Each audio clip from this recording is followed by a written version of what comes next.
Selamat Hari Paskah bagi kita semua. Katakan lagi kiri kanan saudara, kalaupun sudah nggak apa-apa diulang. Selamat Paskah saudaraku. Selamat Paskah saudaraku. Haleluya.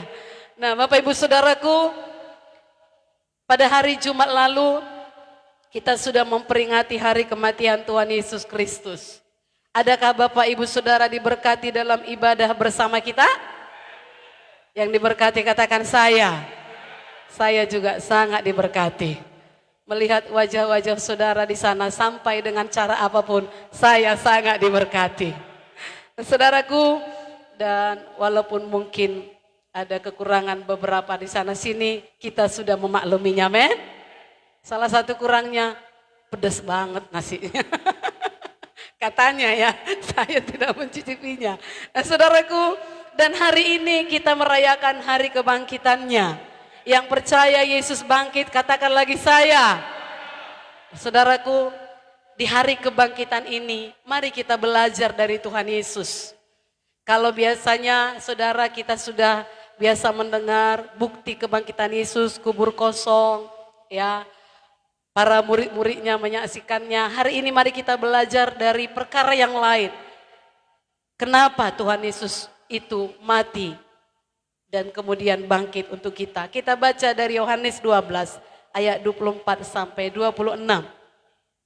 Yohanes 12 ayat 24 sampai 26. Dapat? Mari sama-sama 1, 2, 3.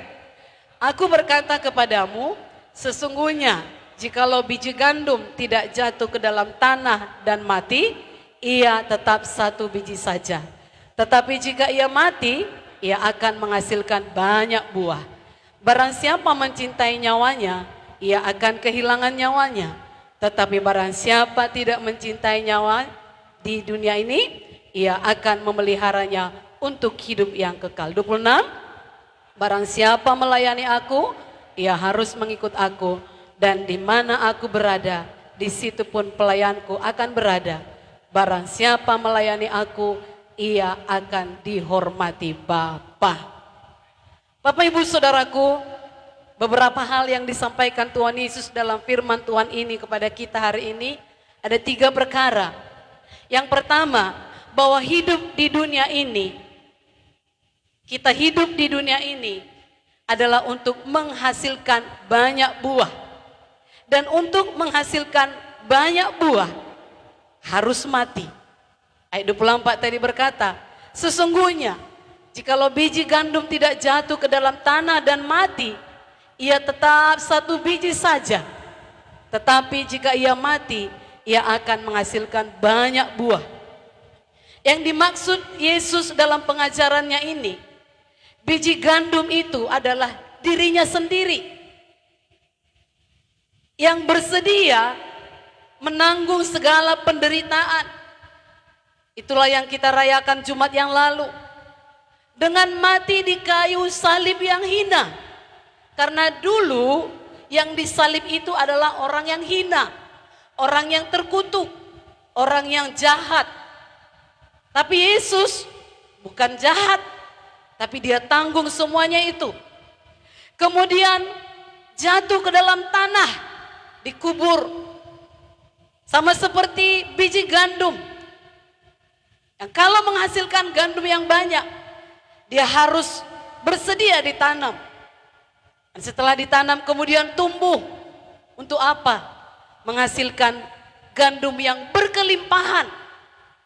Dan manusia dapat menikmati hasilnya. Panen gandum yang berkelimpahan. Perhatikan, yang tadinya hanya satu biji saja. Yesus itulah yang memilih mati demi kehidupan. Kehidupan miliaran orang. Yesus bisa saja menolak kehendak Bapanya. Namun, dia memilih untuk mengosongkan diri. Dan untuk tunduk kepada kehendak Bapanya. Mungkin secara mata atau secara yang kita baca, Yesus itu mati karena korban kejahatan. Sesungguhnya bukan. Yesus mati bukan karena korban dari kejahatan manusia, melainkan dia mengorbankan dirinya. Haleluya. Dia mengorbankan dirinya untuk apa? Menebus saya dan saudara dari kematian kekal.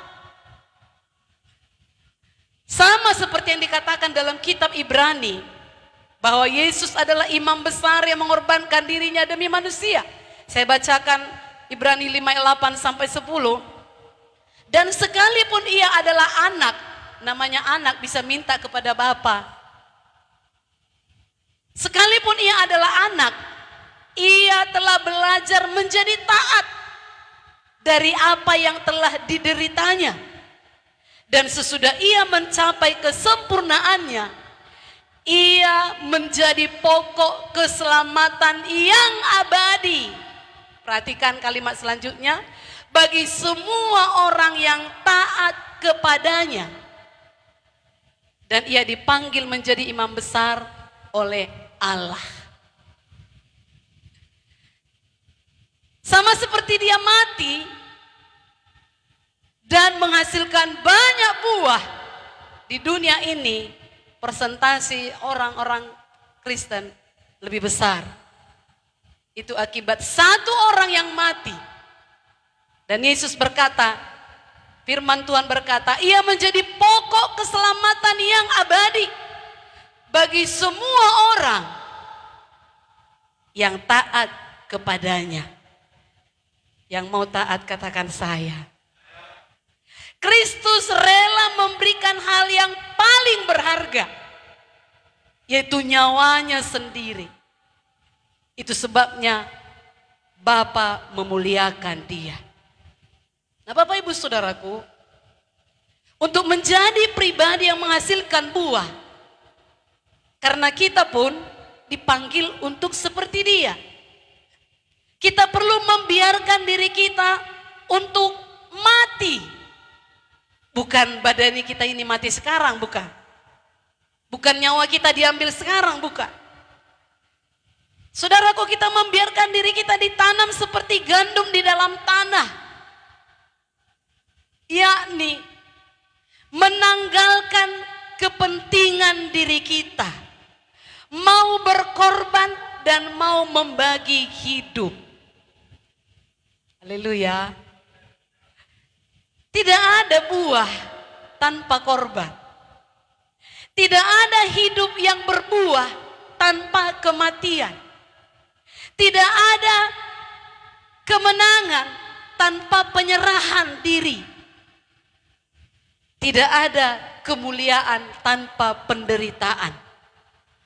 Nah, pada titik inilah kasih yang sesungguhnya akan nampak. Keselamatan dan buah-buah kehidupan telah dihasilkan oleh berkat kematian Yesus. Kematiannya memberi dampak yang besar, yaitu pelipat gandaan, multiplikasi dirinya dalam wujud murid-muridnya yang terdahulu dan sampai sekarang saya dan saudara. Ini buahnya Yesus mati bagi kita. Amin. Demikian juga kita sebagai orang percaya, untuk dapat menjadi seperti Yesus, yakni hidup yang menghasilkan banyak kehidupan lagi. Hidup yang menghasilkan buah. Roma 6 ayat 11 berkata demikian, saya baca ya. Roma 6 ayat 11. Demikianlah hendaknya kamu memandangnya. Nah, kalau selama ini pandangan kita beda, sekarang firman Tuhan berkata, demikianlah hendaknya kamu memandangnya. Apa itu? Bahwa kamu telah mati terhadap dosa. Apa saudaraku? Jadi bukan nyawa kita diambil sekarang untuk menghasilkan buah, bukan.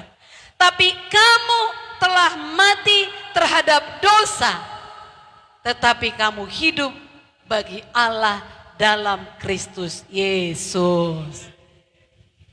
Kita telah mati bagi dosa. Sekaligus, kalau kita mati terhadap dosa, berarti kita mengerahkan hati dan pikiran kita, hidup kita untuk Tuhan. Untuk siapa hidup saudara? Seseorang tidak dapat bertekun dalam dosa kalau memang mengarahkan hidup kepada Tuhan. Saudaraku, kalau seseorang berkata aku hidup untuk Tuhan, tapi tetap bertekun dalam dosa, gak bisa. Hidup ini pilihan. Haleluya. Seseorang yang mengarahkan hidupnya bagi Tuhan, tentu tidak akan berlama-lama berkubang dalam dosa. Karena kalau kita mengarahkan hidup kepada Tuhan, maka Roh Kudus akan menginsapkan kita setiap kali kita berdosa. Dia akan menyadarkan kita, lalu mendorong kita untuk segera bertobat. Haleluya. Itulah hidup kita.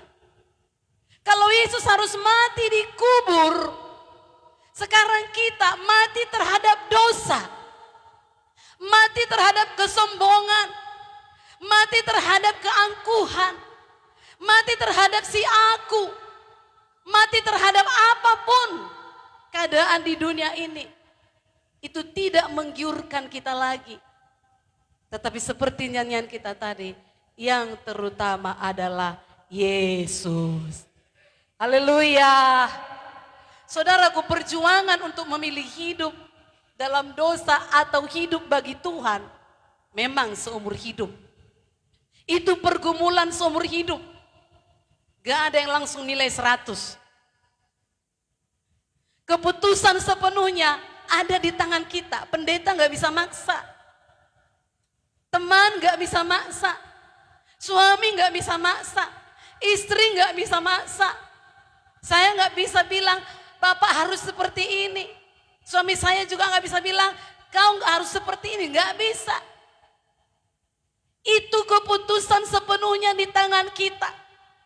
Apakah kita akan memilih hidup bagi Tuhan atau tetap bertekun dalam dosa? Jika saat ini saudara sedang bergumul terhadap dosa, ini waktunya pada hari kebangkitan ini, mari arahkan fokus hidup kita ke arah yang tepat, yakni hidup bagi Allah dalam Kristus Yesus. Kita telah mati terhadap dosa. Artinya tidak bisa dan tidak boleh lagi tunduk pada dosa. Kalau sebelum lahir baru mungkin kita boleh-boleh aja tunduk pada dosa. Tapi setelah kita diterangi oleh Roh Kudus dan kita memilih hidupku bagi Tuhan, maka tidak lagi tunduk pada dosa. Anggota-anggota tubuh kita, saudaraku, tidak boleh lagi dipakai untuk berbuat dosa dan menjadi senjata kejahatan. Karena kuasa dosa itu sebenarnya tidak punya hak lagi menuntut kita untuk taat kepadanya. Roma 6 ayat 12 berkata begini, sebab itu hendaklah dosa jangan berkuasa lagi di dalam tubuhmu yang fana, supaya kamu jangan lagi menuruti keinginannya. Pada awalnya keinginan Yesus lepas dari salib itu. Karena begitu beratnya dosa manusia itu, sampai Bapa harus meninggalkan dia. Eloi, Eloi lama sabachthani, itulah penderitaan yang paling sukar. Bapa meninggalkan dia. Saya katakan minggu lalu di kebaktian 2. Hal yang paling saya takutkan di dunia ini hanya satu. Tidak bisa bersekutu dengan Tuhan. Apapun gak saya takutkan. Kecuali kalau tidak bisa meraih hadirat Tuhan. Haleluya. Itulah yang Yesus sangat menderita, ditinggal oleh Bapa. Tetapi saudaraku, supaya saya dan saudara boleh menikmati kasih Bapa itu, dia tolak keinginannya. Nah, pada masa ini, saudaraku, untuk menuruti, untuk mentaati Bapa kita itu, dikatakan firman Tuhan ini, hendaklah dosa jangan berkuasa lagi dalam tubuhmu, supaya kamu jangan lagi menuruti keinginannya, tapi turutilah keinginan Tuhan. Haleluya. Itu yang pertama. Kita hidup di dunia ini untuk menghasilkan buah yang banyak. Dan untuk menghasilkan buah yang banyak harus mati. Haleluya. Yang kedua tadi kita baca di ayat 25. Tujuan hidup di dunia ini memelihara hidup untuk kekekalan. Bukan memelihara hidup untuk semua, menikmati semua keglamoran dunia ini. Enggak.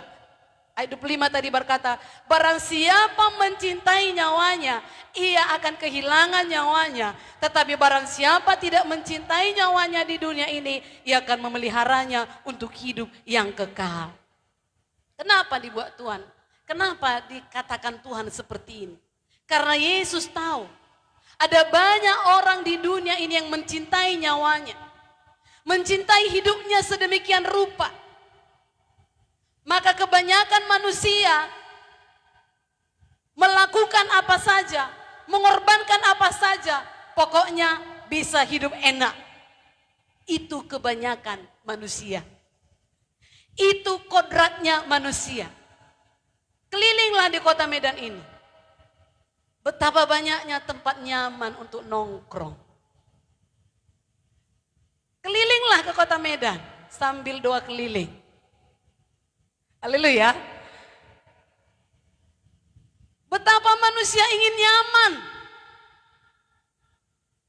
Saudaraku, mencintai nyawa di sini mengandung pengertian mencintai diri sendiri. Dan dikatakan barang siapa mencintai diri sendiri, ia akan kehilangan dirinya. Sebab seharusnya kita mencintai Tuhan yang sudah mati dan bangkit untuk kita. Karena kalau tidak, kita ini dibakar selama-lamanya. Mencintai Tuhan adalah keputusan yang teramat sangat penting yang menentukan kehidupan kekal. Haleluya. Pada saat kita mempercayakan hidup kita kepada Tuhan, perhatikan. Pada saat kita mempercayakan hidup kita kepada Tuhan, saudaraku, berarti kita harus melepaskan ketergantungan kita untuk hal-hal di luar Tuhan. Misalnya, kita harus melepaskan ketergantungan kita kepada materi. Karena materi nggak akan bisa menyelamatkan kita. Kita melepaskan ketergantungan kita kepada kekuatan sendiri. Karena satu saat kekuatan ini bisa hilang. Kita harus melepaskan diri kita dari cengkeraman kuasa iblis. Karena iblis itu tujuannya supaya kita binasa. Itu sebabnya jika kita memutuskan untuk menyerahkan hidup kepada Tuhan, untuk kehidupan kekal di sorga, matilah terhadap keinginan-keinginan dunia. Haleluya.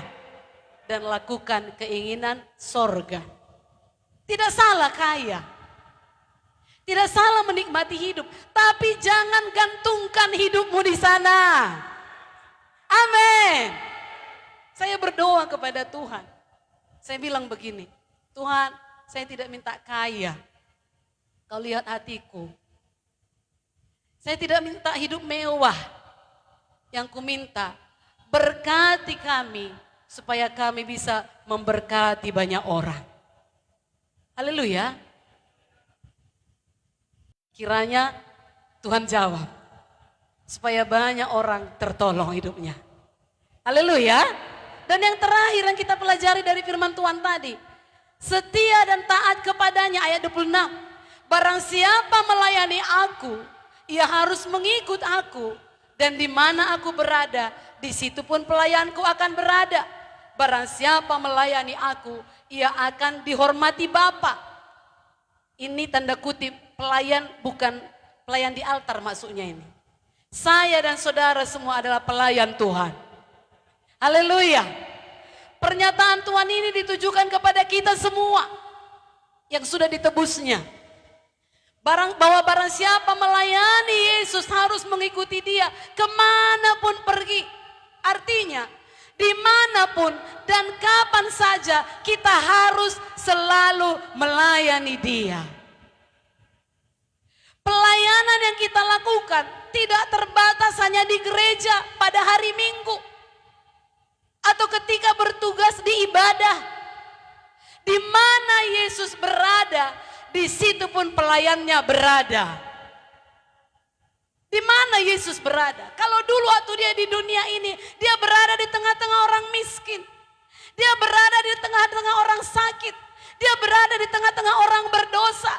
Nah, saya dan saudara yang melayani dia, jangkau jiwa-jiwa bagi Yesus. Itu melayani. Ada banyak orang salah mengerti tentang pelayanan di sini. Yang sangkanya hanya melayani ketika di gereja pada hari Minggu atau pada saat ibadah lainnya. Pada saat-saat yang lain, di rumah, di kantor, di tempat kerja, di tempat usaha, dan lain sebagainya, kita harus melayani dia. Apa maksudnya? Pola pikir kita tentang Tuhan, tentang melayani Tuhan harus diubah. Dia Jehovah sama, dia maha hadir. Dia maha hadir. Saudaraku, berarti dia ada di mana-mana. Berarti kita juga harus melayani dimanapun kita berada. Tidak terbatas hanya di gereja atau di tempat ibadah, tetapi di semua tempat. Haleluya. Di mana kita berada, kita melayani dia melalui perkataan kita yang membangun banyak orang. Haleluya. Melalui perbuatan yang bisa dilihat orang lain bahwa sesungguhnya saya dan saudara memiliki Tuhan yang terbaik. Saya dan saudara memiliki Tuhan yang punya kuasa tak terbatas. Itu melayani. Tuhan Yesus berkata, apa yang kau lakukan untuk orang kecil ini, itu perbuatanmu kepadaku. Apa yang kau lakukan untuk orang miskin ini, itu perbuatanmu kepadaku. Engkau meneguhkan satu orang jiwa, itu perbuatanmu kepada Tuhan. Itu pelayananmu kepada Tuhan, amin. Nah, jadilah orang yang optimis dimanapun berada. Walau situasi dunia ini mencekam, tetaplah optimis, saudara disertai Tuhan. Tetap semangat, itu melayani. Tidak berpikiran negatif tentang orang lain, itu melayani. Suka berdamai, itu melayani. Ada sukacita, itu melayani. Katakan kiri kanan saudara, woi adanya sukacitamu. Haleluya. Kalaupun berat hidupmu, di hadirat Tuhan belajar bersukacita. Dan Senin sampai Sabtu juga di rumah, di tempat kerja, di lapangan belajar bersukacita. Itu melayani. Haleluya. Jadilah orang yang setia. Setia berdoa, setia baca firman, setia percaya. Jadilah orang yang lemah lembut, bukan lemah gemulai. Haleluya. Lemah lembut terutama hati kita. Saat datang firman, hati kita bisa diajari oleh Roh Kudus. Haleluya. Jadilah orang yang bisa menguasai diri. Intinya, buah Roh Kudus itu nyata dalam hidup kita tiap hari. Itu pelayanan kita, amin. Hindarkan diri sebisa mungkin menghina Tuhan lewat perkataan dan perbuatan kita. Kadang tidak sadar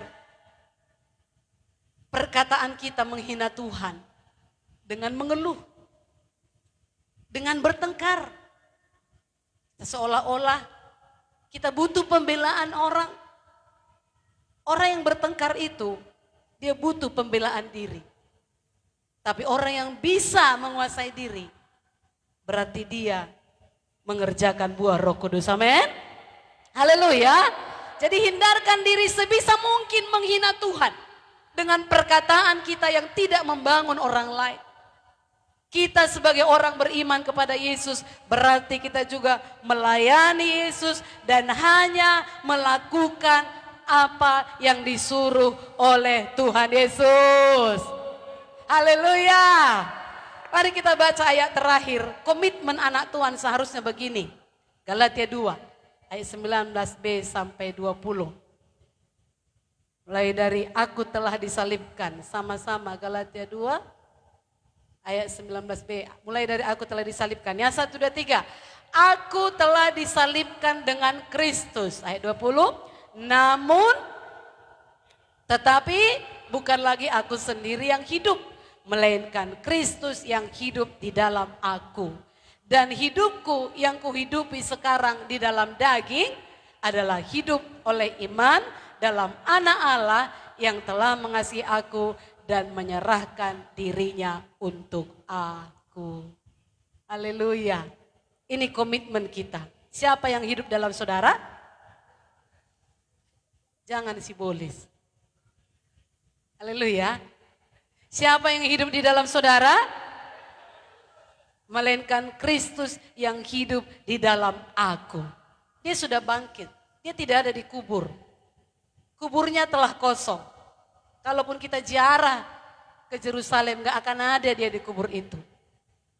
Banyak sejarah, sejarawan rohani menuliskannya. Terutama juga 4 Injil menuliskannya. Kubur itu kosong. Gak ada dia di sana. Yesus hidup. Walau mahkamah agama mencoba untuk memberi uang kepada beberapa orang untuk membohongi. Bilang nanti ya bahwasanya mayatnya dicuri murid-muridnya. Tapi itu saudaraku adalah tipu-tipu manusia. Yesus hidup. Dan Yesus yang hidup itulah hidup di dalam saya dan saudara. Dan kalau dia hidup di dalam kita, saudaraku, apa yang dia lakukan, kita juga melakukannya. Amin. Dia mati untuk menghasilkan buah yang banyak. Saya dan saudara mati terhadap dosa untuk menghasilkan buah yang banyak. Amin. Matikan siaku kita, supaya kita boleh melakukan perkara besar buat Tuhan. Matikan ego kita, supaya kita boleh mengasihi banyak orang. Matikan kesombongan kita. Matikan hal-hal yang tidak benar dalam diri kita. Karena firman Tuhan tadi berkata, jangan ikuti keinginannya. Kita tidak mungkin dapat mengikut Tuhan dengan benar apabila kita sendiri tidak mau melekat dan tinggal di dalam Dia. Yesus itu enggak main paksa. Roh Kudus itu enggak main paksa. Tetapi dikatakan di sini, Kristus yang hidup di dalam aku, kita yang harus buka hati. Haleluya. Dikatakan dia berdiri di depan pintu dan mengetuk. Barang siapa yang membuka pintu, dia akan ada bersama dia, makan bersama dia, hidup bersama dia. Amin. Jadi dia enggak akan gedor. Dia enggak akan paksa, "Oi, buka hatimu." Enggak. Kita dengan rela hati membuka hati. Amin. Dan untuk itu kita harus memiliki persekutuan yang intim dengannya. Supaya kita dapat mengerti apa yang dia kehendaki. Dan untuk kita bisa mengerjakan apa yang dia mau. Dengan kematiannya dan kebangkitannya, apa yang Tuhan mau dari kita. Kita harus memiliki persekutuan yang intim dengan Tuhan. Haleluya. Adakah saudara diberkati dengan firman Tuhan ini? Bisa kita melakukannya? Bisa kita mengaplikasikannya dalam hidup kita sehari-hari? Biji gandum itu harus mati.